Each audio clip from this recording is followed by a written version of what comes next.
bending, like bending to, oh, I could just kind of feel it. Oh, I could feel it in Oh, my, I could feel yeah. it in my body. And I was, it made me like think about there's so many times where I have bent, yes, bent myself like, Mm. like in my internal body, like I have a boundary. This is the thing, it's coming from my values. This is a boundary. And then in the attempt to communicate with it, communicate my boundary to someone else or to Mm. something else, you get that pushback. And my used to immediate response would be like, oh, okay, well, maybe I'm wrong. Maybe I'm wrong in setting Yeah.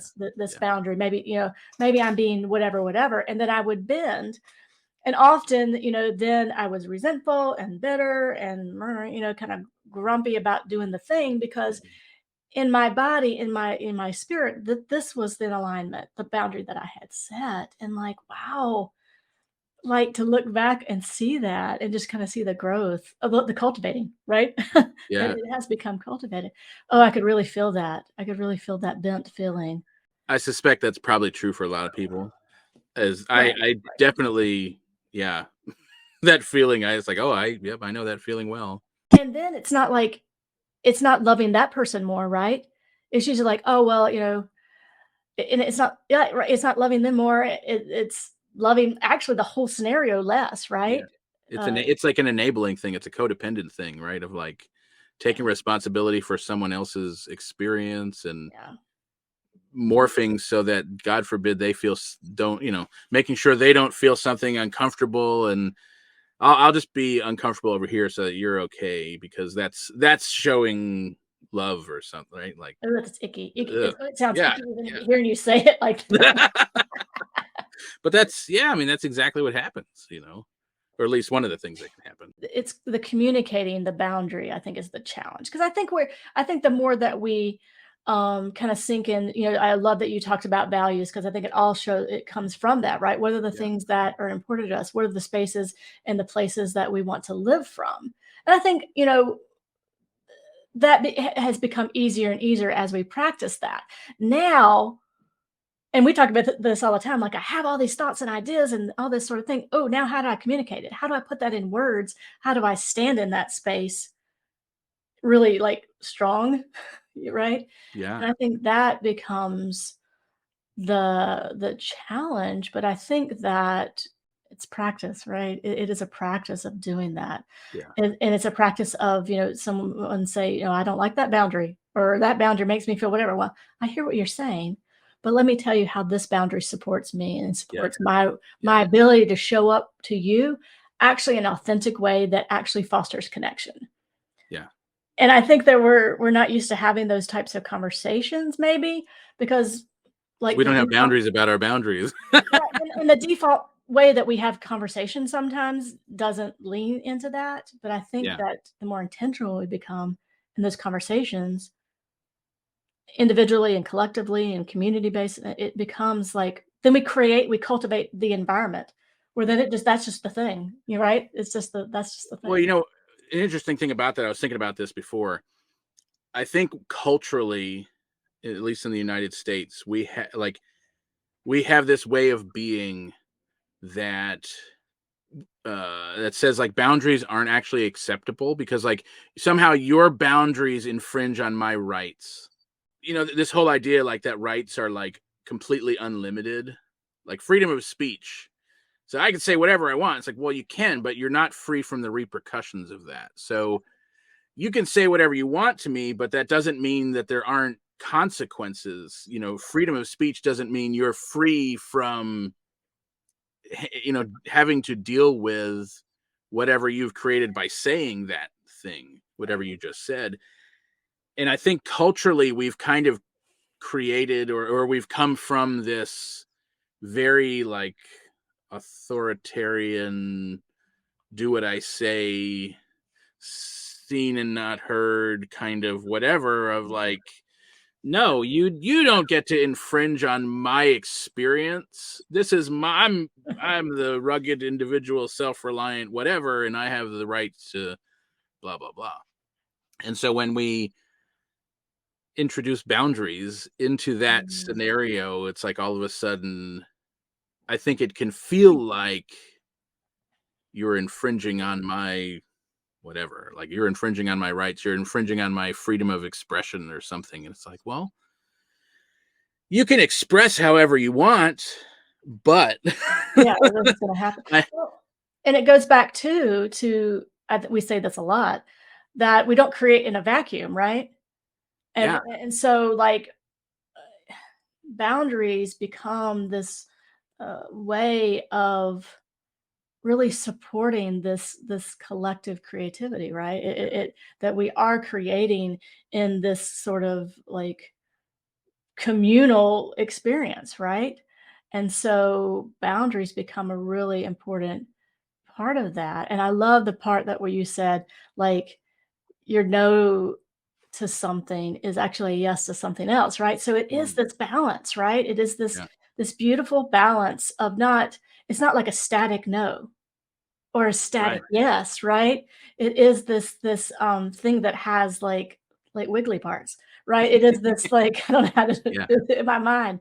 It is this thing that is, like, constantly, like, bringing balance and support, and when we can use it in a way that is intentional and understanding that, it actually doesn't constrict. It actually expands our experience, right? So boundaries expand. It doesn't constrict.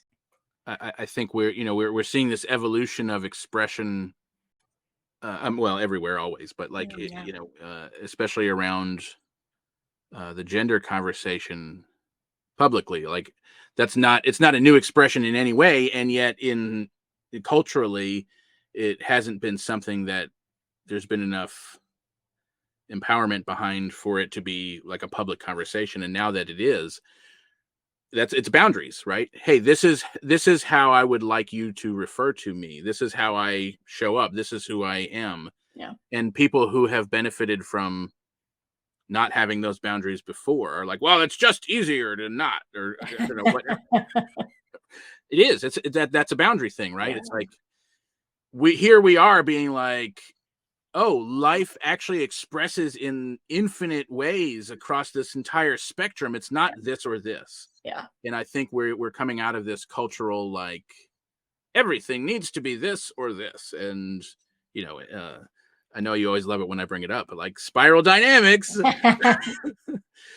what a great way to Yeah. look at the history and how certain things have evolved the way they have.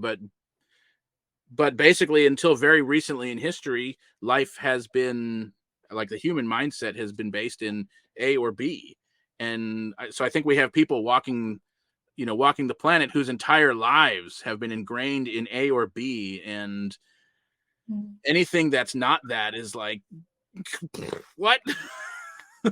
Well, we haven't done this in a little bit, but you talking about this, it brought up to me like a question. So I want to pose a question.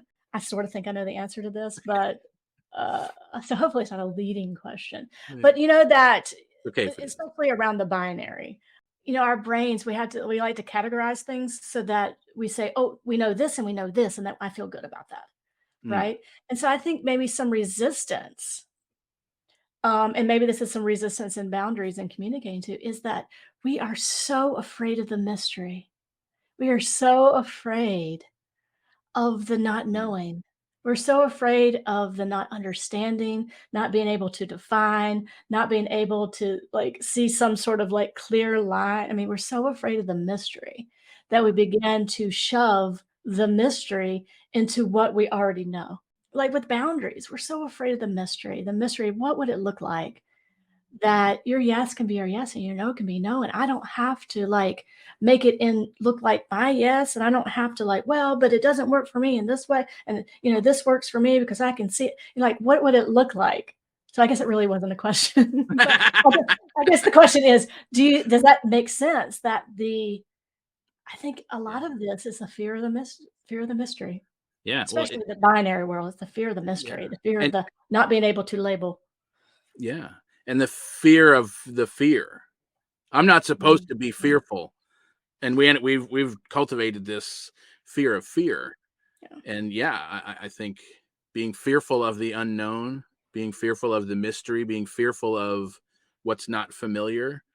We're supposed to have the answers. You're supposed to have the answer to everything, because you're this self-reliant individual Right. adult fully functioning person, and so you have to that mindset requires each of us to have like a fully formed and developed like social network just in ourself, like in our own psyche, where we have to like recreate what would otherwise be an entire Yeah. community of people. And so yeah, you're supposed to have all the answers in that network of whatever we're supposed to have created. Like I didn't want to take us too far off of the boundaries, but yeah, yeah, yeah, it did feel like, I guess it is control, right? It's this fear of like losing control or not being able to control a situation. yeah, yeah, And I think that when we can kind of crack the code and realize that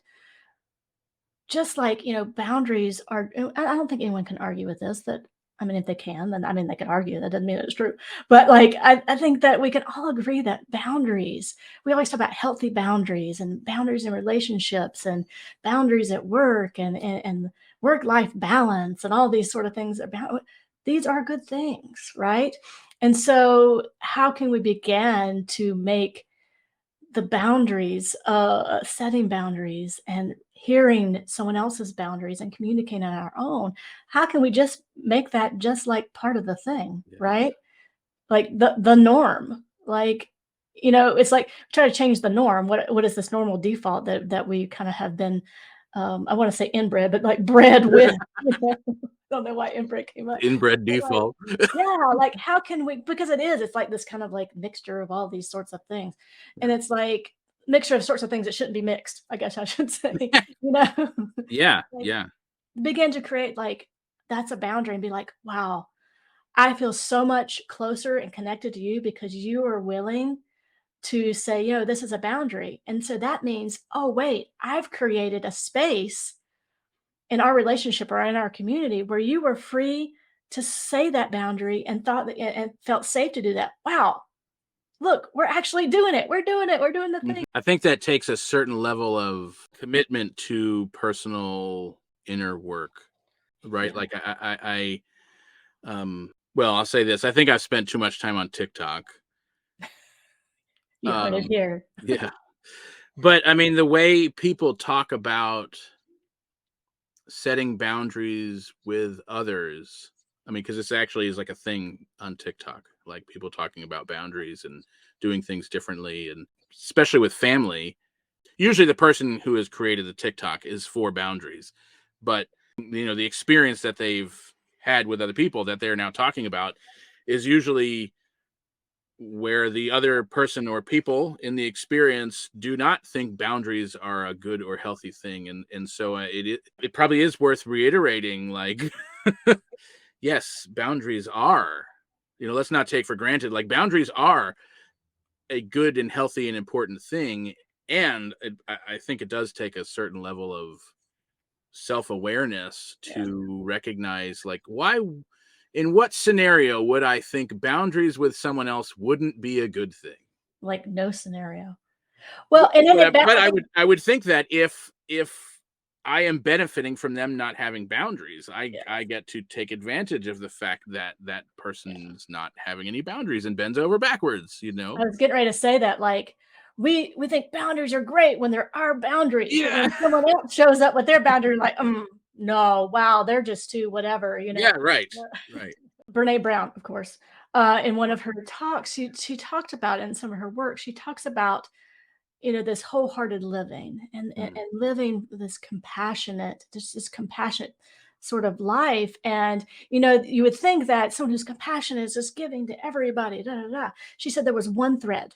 There was one thread that was the same through all these people who showed up in this just fully wholehearted, compassionate way. And she goes, the most compassionate people are the most well bounded people because they can show up and their yes is their yes and they can give of themselves, not have like that little icky residual bitterness and resentful and oh, I got to do this again. No, yeah. they're well bounded and they can show up wholeheartedly because they are in their boundaries. They're working Yeah. from that zone of energy giving, not energy sucking, right? And so I think that when we can begin to see that, then we can begin to, yeah, kind of step more fully in this communicating boundaries. And I think it's a practice, right? It's Yeah. a minister friend of ours says it's a practice, not a perfect, right? And so we're not gonna do it perfectly, but to Yeah. practice it, to practice setting boundaries, to practice communicating those Yeah. boundaries is the thing, right? Yeah.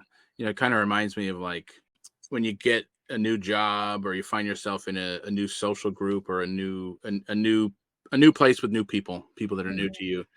And it's like, oh, I get to apply the things I've learned about myself here, and I get to show up this way, and it's so cool. Like it feels Right. great, and it's easy to like, we kind of get to train people. We train each other in how we all want to be treated, and Yeah. so in those settings, it that newness has this like experience of, oh yeah, I get to decide how I want to be here and how I want to interact with people, and we get to set boundaries, and I think they get communicated in a number of ways, and some of it is based on behavior, some of it's how based on how we interact with other people, some of it's based on like literally verbalizing the boundaries, and it's this feels really healthy, and we get to see like how much we've grown and blah blah blah, and then like you go visit family and you like almost forget that you didn't show up that way there, and immediately it's like get like sucked back into Mhm. how they have viewed you your whole life, how you have interacted with them your whole life, and all of a sudden it's like those boundaries that were so clear and obvious now are so murky and unclear, and wait, I thought I did all this work, what the hell? But I think aren't we conditioned like, well, Yeah, maybe it's just me, but like, a condition like societal and just kind of growing up in families that no family, no boundaries in families, like no closed doors, all that sort of, that's right, and how yeah, unhealthy is that, right? And so I think that just gets perpetuated in our families, whether biological families or families of origin, or even our chosen families, that kind of close knit group, like we all love each other. That there's no boundaries, and boundaries aren't love. I don't know. It's just to say it now, it sounds so toxic. I'm like, at what point did we buy into that? And at what point did we like perpetuate that in, oh, in, but in but our still children and and still like I mean it's at still what point yeah, are we going to be like, oh wait, hold up, we need to change the script on this thing and then begin. And mhm, I think it is beginning. Obviously, it's beginning with these yeah. conversations, beginning with our conversations in our larger communities. But like, there's so many things that like you look back and like, why did we buy into that? I mean, it's like having like the best gaming system now, looking back and like, Atari, what the hell, right? And so, I mean, we need to get up with the times. We are Yeah, in our Atari sort of scenario in this conversation of boundaries, and then yeah. begin to just kind of let's change the script and begin to move forward. But And I would say at the same time, all of us were born in some way born into that mentality, or we were born into whatever mentality of thinking that we are born into, right? And yeah, so it might be different for different families, different whatever. right, But for I think a lot of us being born into a family dynamic that says exactly all of what you were just saying, like, well, yeah, you and I, we bought into that because we weren't presented with anything else, yeah, or any anyone who was born into that scenario, whatever you were born into, you weren't presented with another scenario, you weren't presented with another option, and so yeah, we bought into what became normal. It was normal in that household to be told this, to experience that, to then say, yeah, that's what family is. yay, And so it was also normal for the people who taught us that. yeah, Our parents were born into whatever they were born in. So it is kind of I mean, it's that generational cycle thing of I think we've just kind of reached the point where there's a generation that's, we're not only doing our work, I think we're doing the work of the generations who have come before us, so that